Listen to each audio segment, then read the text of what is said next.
Assalamualaikum warahmatullahi wabarakatuh.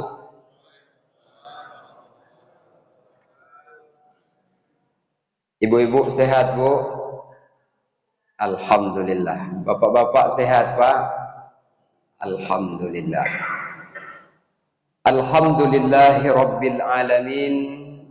Wassalatu wassalamu ala sayyidil mursalin wa ala alihi wa sahbihi ajmain. Subhanaka la ilma lana illa ma 'allamtana innaka antal alimul hakim. Rabbi shrah li sadri wa yassir li amri wahlul 'uqdatan min lisani yafqahu qawli. Laisa minna man lam yarham sagirana wa yuwaqqir kabirana. Tidak termasuk golongan kami, kata Nabi, orang yang tidak sayang kepada yang lebih muda, tidak hormat kepada yang lebih tua.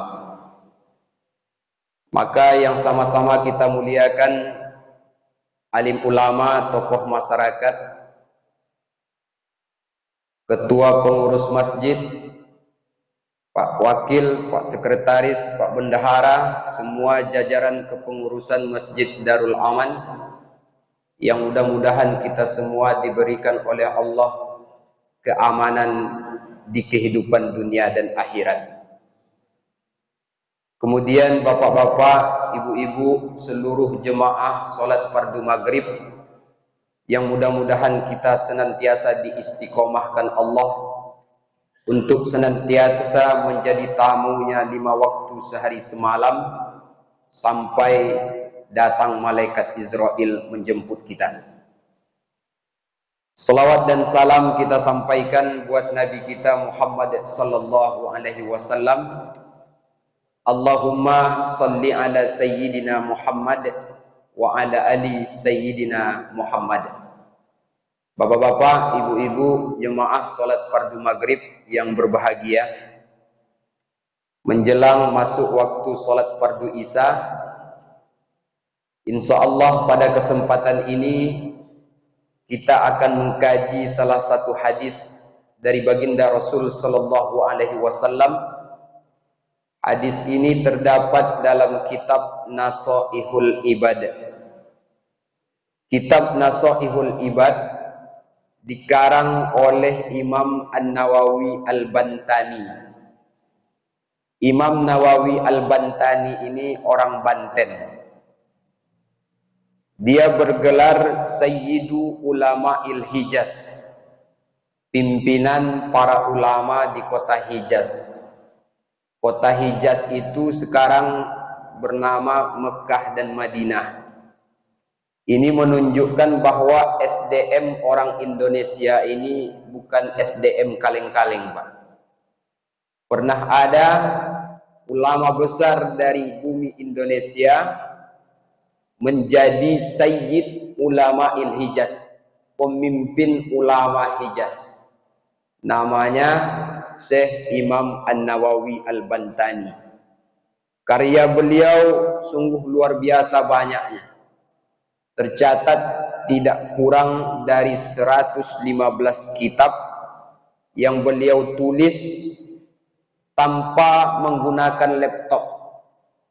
Tak ada komputer, tidak ada mesin tik, tidak pula punya pena seperti sekarang.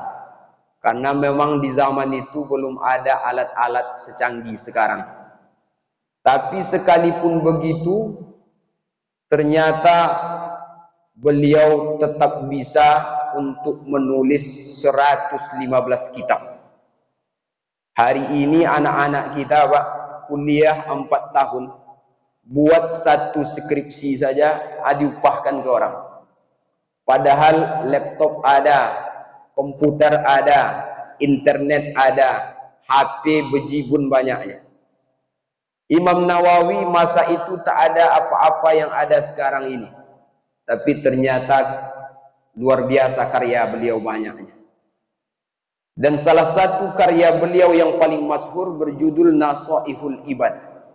Dan rata-rata pesantren-pesantren di Indonesia, bahkan perguruan-perguruan tinggi di Timur Tengah, memakai kitab yang beliau tulis. Di dalam kitab Nasaihul Ibad itu ada sebuah hadis Rasulullah sallallahu alaihi wasallam yang berbunyi, "Man kharaja min zullil ma'siyah ila izzit ta'ah." Siapa yang meninggalkan kemaksiatan lalu ia melaksanakan ketaatan, dia tinggalkan segala yang Allah larang, lalu dikerjakan apa yang Allah perintahkan, ternyata buahnya bukan hanya kelak di akhirat diterima orang ini. Orang yang berbuat taat di dunia pun telah diberikan DP-nya oleh Allah, diberikan buah hasil dari ketaatannya. Maka dalam hadis ini yang pertama, janji baginda Rasul sallallahu alaihi wasallam kepada hamba-hamba Allah yang taat kepada perintah Allah, ditinggalkannya kemaksiatan kepada Allah, a'nahullahu min ghairi malin, Allah akan jadikan dia orang kaya tanpa harta. Kalau kita berbicara tentang orang kaya, Bu, yang terbayang oleh kita apa, Pak? Banyak duitnya. Ibu kalau ada datang seorang laki-laki ingin melamar anak ibu, lalu dapat ceritalah dari anak bahwa laki-laki ini anak orang kaya. Yang tergambar oleh pikiran ibu apa? Duitnya banyak, rukonya banyak, mobilnya mewah, rumahnya besar, kebun sawitnya berkapling-kapling. Itu yang terpikir oleh kita. Sebab kita beranggapan itulah orang kaya. Tapi kata Rasulullah, ada orang-orang kaya sekalipun dia tak punya harta. Karena kaya yang sesungguhnya itu, kata baginda Nabi, laisal ghina an kasratil arad. Bukanlah kaya itu yang banyak harta bendanya, walakinnal ghina ghinan nafsi. Tapi orang kaya yang sejati itu adalah orang yang kaya jiwanya. Mana dia orang yang kaya jiwanya itu? Man qanna'ahallahu bima atah. Orang yang merasa cukup dengan pemberian Allah. Apapun yang Allah berikan kepada dia, dia merasa cukup. Itulah orang kaya yang sesungguhnya itu, Pak. Kalau ada orang hartanya bejibun banyaknya, gajinya besar, tapi tak pernah merasa cukup. Selalu tertanam di dalam dirinya kurang. Dari pagi banting tulang peras keringat, siang pun habis bekerja, sampai sore bahkan sampai malam. Tak sempat beribadah. Bahkan tak sempat memperhatikan anak istri. Gara-gara sibuk mencari harta. Padahal hartanya banyak. Tapi di dalam jiwanya yang tertanam di pikirannya kurang. Tak merasa cukup. Berarti orang ini walaupun secara zahir dia kaya, tapi sebetulnya dia telah miskin yang menjadi miskin sejati, Pak. Kalau ibu-ibu di sini kira-kira dengan uang belanja yang dikasih suami setiap bulan cukup enggak, Bu? Cukup. Berarti ibu adalah ibu rumah tangga yang kaya. Bapak diberikan oleh Allah istri, kira-kira merasa cukup enggak dengan istri yang sekarang, Pak? Enggak, kok ibu pula yang menjawab? Bapak-bapak ini belum sempat menjawab lagi, ibu pula yang menjawab. Sebetulnya bapak-bapak ini menjawab sama dengan ibu-ibu. Cuma karena segan ada ibu di belakang. Kalau bapak merasa cukup dengan apa yang Allah berikan, berarti bapak telah menjadi orang kaya. Dan kunci ketika hati kita ingin mendapatkan rasa cukup dengan nikmat Allah itu ternyata satu, Pak. Taat. Kalau adalah diri kita tak pernah merasa cukup dengan pemberian Allah, maka yang dipertanyakan pertama kali bagaimana ketaatan kita kepada Allah. Jangan-jangan ibadah kita kurang. Jangan-jangan ibadah kita jarang. Jangan-jangan ketaatan kita kepada Allah sangat jauh dari yang diharapkan. Itulah kenapa jiwa kita tak pernah merasa cukup dengan nikmat yang Allah berikan. Kita temukan banyak dalam fakta kehidupan, Pak.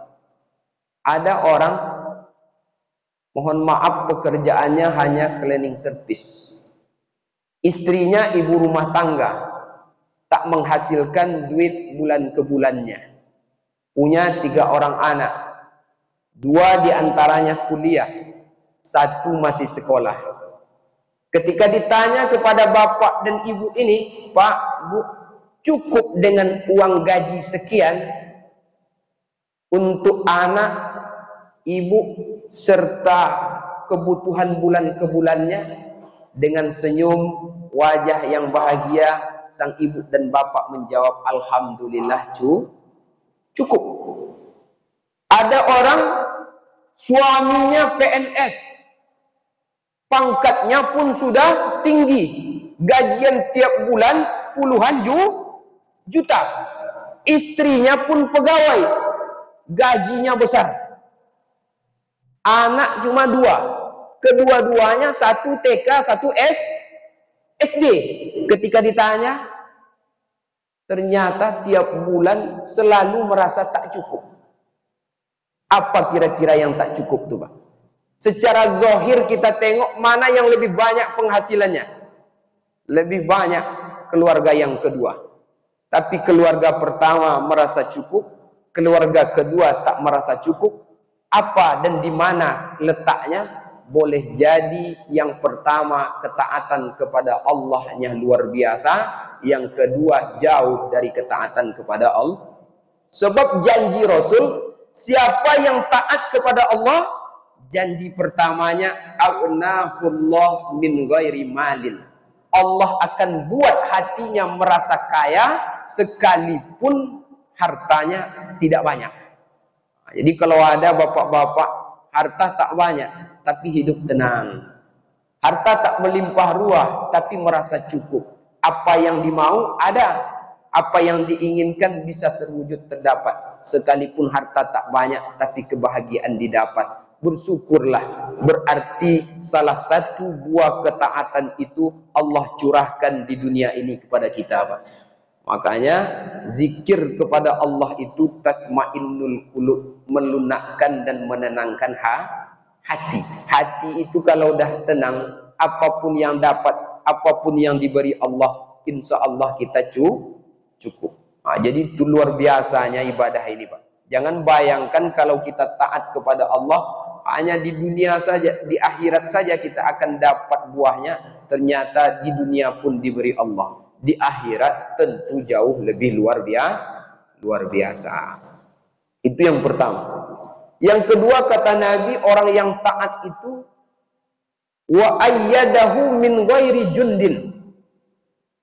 Allah akan buat dia menjadi orang yang kuat sekalipun tanpa ada pasukannya. Orang biasanya kalau kuat, Pak, itu karena ada anggotanya, ada anak buahnya, ada bawahannya, ada suruhannya, sehingga dia menjadi orang yang kuat. Para pejabat kita itu, Pak, kenapa dia bagak, kenapa lantang untuk berkata-kata, berkoar? Karena banyak bawahannya, banyak anggotanya, banyak pasukannya. Coba kalau sudah hilang titel di lengannya, takkan seberani itu dia akan berbuat.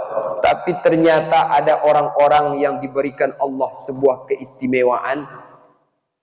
Anak buah dia tidak punya, bala tentara dia tidak punya, anggota pun dia tak punya, tapi ternyata Allah kuatkan batinnya.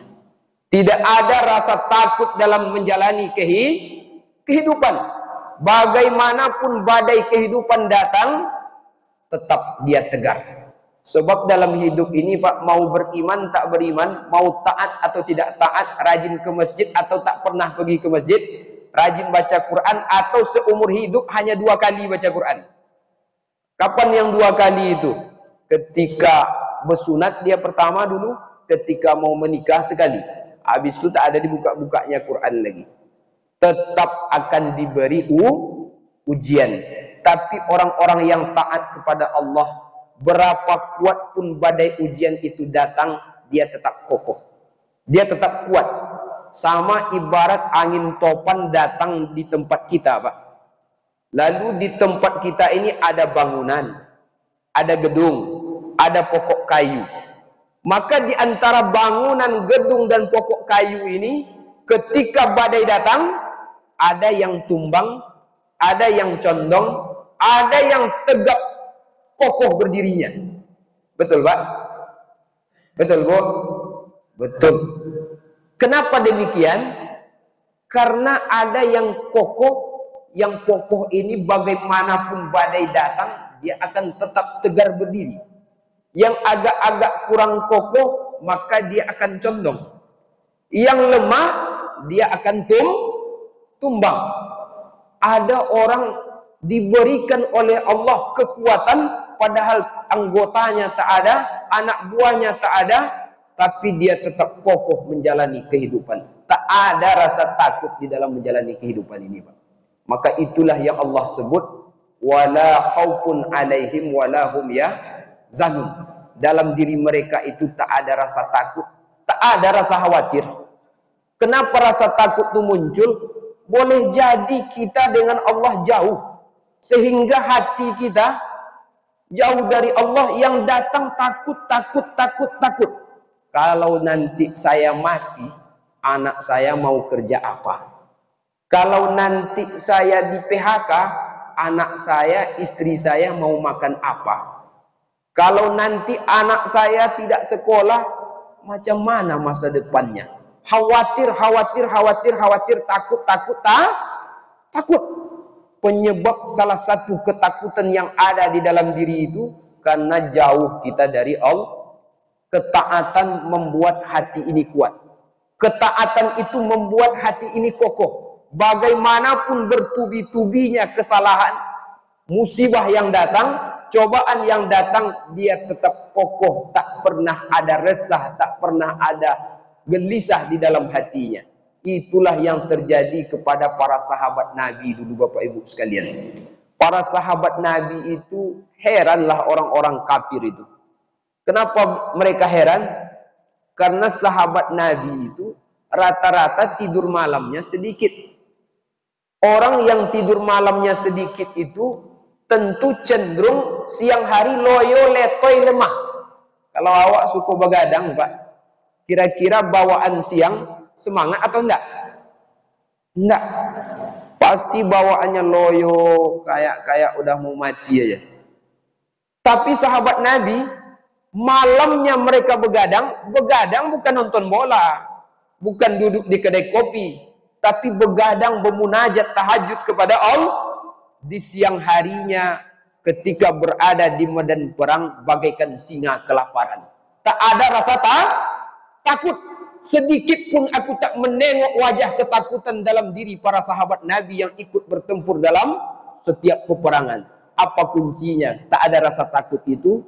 Ternyata para sahabat itu adalah orang-orang yang taat, dekat kepada Allah. Jadi kedekatan kepada Allah itu menguatkan hati, Pak. Ketika hati ini dah kuat, bagaimanapun kehidupan datang menerpa, insya Allah tenang kita dalam hidup ini. Maka ajak anak-anak kita, ajak cucu kita, jangan hanya sekedar kita menjadi orang soleh, Pak.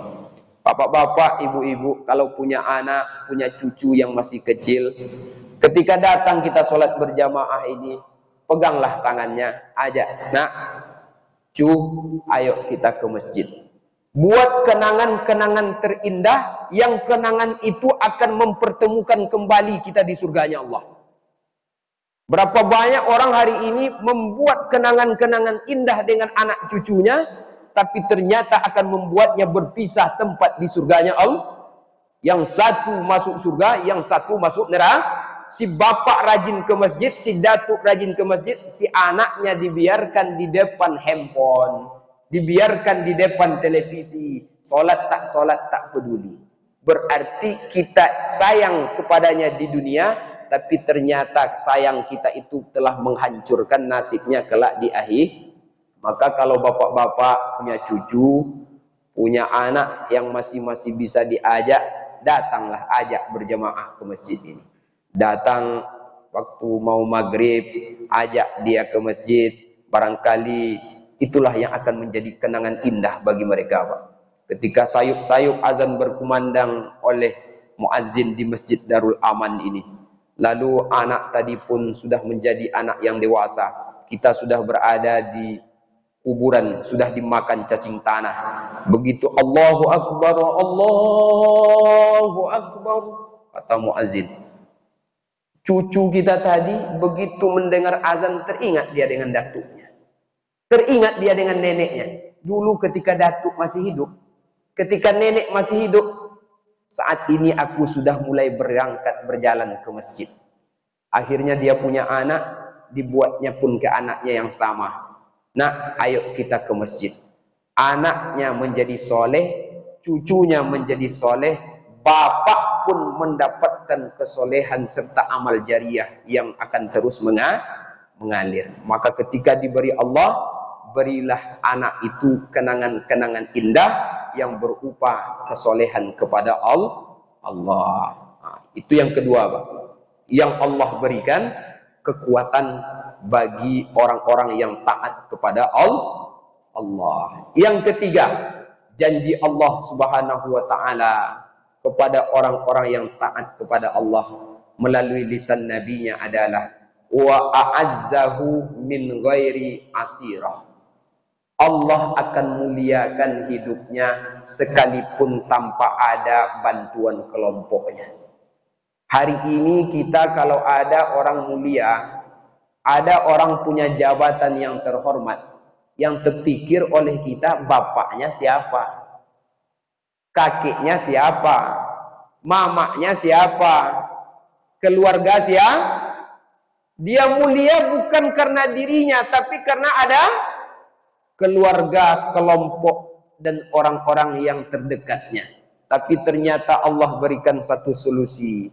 Allah akan jadikan seseorang itu mulia sekalipun tanpa bantuan dari sukunya, sekalipun tanpa bantuan dari kelompoknya, sekalipun tanpa bantuan dari keluarganya. Tapi Allah yang langsung memberikan bantuan. Allah yang muliakan dia langsung. Maka ketika kemuliaan itu didapat, inilah kemuliaan yang hakiki ini. Jadi Bapak Ibu hadirin hadirat, ketika dalam hidup ini kita taat kepada Allah, sungguh banyak luar biasa manfaat yang akan didapat dari ketaatan itu. Bahkan dalam sebuah riwayat pernah disebutkan, siapa yang menjaga ketaatan kepada Allah, ketaatan dia jaga sampai mati, Pak. Jadi jangan taat seminggu 2 minggu saja. Kadang-kadang kita ini kan ada taat-taat sambalado, Pak. Seminggu rajin ke masjid, seminggu besoknya hilang. Kadang sebulan rajin ke masjid, habis tuh bulan puasa nanti datangnya lagi. Ada pula kayak kepala labi-labi, hilang-hilang timbul. Kadang datang, kadang enggak. Kadang datang, kadang enggak. Berarti belum istiqomah itu. Orang yang istiqomah dalam ketaatan kepada Allah, maka kata Rasulullah, Allah akan berikan dia sebelum dia meminta kepada Allah. Itu luar biasanya, Pak. Dia belum minta lagi kepada Allah, tapi Allah sudah memberikannya. Kalau ada permintaan kita selama ini begitu banyak, tapi ternyata tak juga dikabulkan Allah, kemungkinan dua. Yang pertama, taat kita jauh dari harapan. Yang kedua, Allah sedang menguji kita. Jadi kalau seandainya minta ini tak juga dapat, minta itu tak juga dikabulkan, berdoa sudah sekian puluhan tahun tak juga ada satu pun yang didapat, maka yang dikoreksi ibadah kita. Jangan-jangan ibadah kita kurang, jangan-jangan ibadah kita hilang timbul. Ketika kita taat kepada Allah, Allah akan berikan sebelum kita meminta. Buktinya, lihat bagaimana Nabi Ibrahim alaihissalam. Nabi Ibrahim itu tinggal di kota Palestina. Begitu lahir anaknya dari Siti Hajar, lalu Allah perintahkan dia untuk hijrah ke sebuah negeri yang jauh sebelah utara kota Palestina, berjarak lebih kurang 1600 km. Dulu tak ada pesawat terbang, kendaraan yang paling bagus cuma onta. Berangkatlah, berjalanlah Nabi Ibrahim, istrinya, anaknya yang masih bayi, meninggalkan tanah kelahirannya kota Palestina. Tujuannya untuk apa? Menjalankan ketaatan kepada Allah. Berangkatlah ke lembah itu gersang, lembah itu tak ada orang, lembah itu tak ada manusia yang tinggal, bahkan di lembah itu tidak ada air yang mengalir. Disuruhlah Nabi Ibrahim pergi ke lembah itu. Sampai di lembah itu tak tanggung-tanggung, Pak. Belum selesai rupanya perintah Allah. Disuruh meninggalkan istri dan anaknya yang masih bayi. Lembah tak ada orang. Lembah itu tak ada air. Sunyi. Gersang. Lalu disuruh meninggalkan anak bini di situ. Kalaulah bapak kayak gitu, sanggup tak menjalankan perintah ini? Jangankan disuruh meninggalkan di situ, memasukkan anak wak ke pesantren aja kadang-kadang menengok pesantren ini, makanannya tak seenak di rumah, kamar mandinya tidak sebersih kamar mandi kita, akhirnya kita pun datang kasihan, datang iba, datang pula setan membisik, ndak usah ke pesantren. Nanti kalau tinggal dia di rumah, bisa juga kamu bawa sholat, bisa juga kamu ajarkan ngaji. Dibawalah anak tadi pulang. Begitu udah pulang, kerja anak main handphone aja terus. Kalau tak main handphone, main Honda aja terus. Kalau tak main Honda, berjojang ke sana kemana? Ujung-ujungnya harapan menjadikan anak-anak yang soleh tinggal harapan. Apa sebab? Karena kita terlalu cinta kepada anak, terlalu sayang kepada anak, tapi cinta dan sayang tidak pada jalan yang betul. Akhirnya Nabi Ibrahim pun menjalankan perintah Allah, ditinggalkanlah anak dan istrinya. Apa yang terjadi? Allah jadikan lembah itu menjadi lembah paling mulia di muka bumi. Itulah yang hari ini, yang bahkan setiap saat dikunjungi oleh jutaan manusia dari penjuru dunia, yaitu kota Mekah Al-Mukarramah. Kota Mekah Al-Mukarramah itu kan letaknya di lembah. Makanya kita masuk kalau turun ke Masjidil Haram itu bukan naik, tapi turun karena memang lembah dia. Di lembah itulah Nabi Ibrahim meninggalkan istri dan anaknya. Dan ternyata ketika sudah menjalankan perintah Allah, yang terjadi Nabi Ibrahim dimuliakan Allah, istrinya dimuliakan Allah, bahkan anaknya pun dijadikan seorang nabi. Beragam kemuliaan. Itulah kenapa setiap kita menyebut nama Nabi Muhammad di dalam sholat kita, kita pun menyebut nama beliau. Sebab apa? Ketaatan beliau kepada Allah. Insya Allah buah ketaatan itu banyak, Bapak Ibu. Maka ketika dalam hidup ini, jangan ragu kita berbuat ketaatan. Jangan ragu kita menjalankan perintah Allah. Karena baik yang akan kita dapat dari menjalankan perintah itu barangkali tak tergambar dan tak terpikir oleh pikiran kita, tapi pasti akan kita temukan dalam kehidupan ini. Fakta bisa kita tengok dalam kehidupan kita. Ada orang rajin beribadah, taat beribadah, betul-betul murni karena Allah, maka yang terjadi diberikan Allah yang tiga ini. Pertama tadi, Allah berikan dia kekayaan sekalipun tanpa harta. Kaya maksud di sini merasa cukup dengan pemberian Allah. Lapang hatinya, lapang hidupnya, lepas tawanya, enak tidurnya, enak makannya, karena dia merasakan nikmat hidup. Sekalipun tidak seperti orang-orang kaya yang punya banyak harta, punya banyak kebun. Yang kedua, janji Allah melalui lisan nabinya, Allah akan buat dia menjadi pribadi yang kuat dalam hidup. Bagaimanapun ujian datang, bagaimanapun cobaan datang, dia tetap akan tegar menjalani kehidupan. Orang yang tegar menjalani kehidupan tidak akan pernah putus asa, apalagi mengakhiri hidupnya di baygon. Kadang-kadang ketika udah banyak masalah itu, dia menengok baygon tuh seperti menengok TS di tengah siang teriknya panas. Tapi orang beriman, orang yang taat, dia tahu bahwa Allah akan menguatkan hatinya. Yang ketiga, Allah akan muliakan dia sekalipun tanpa ada suku, tanpa ada kelompok yang akan mengangkatnya. Berapa banyak orang hari ini ingin mulia, ingin cari kemuliaan, bukan cari harta, cari kemuliaan banyaknya. Akhirnya apa? Minta dukungan.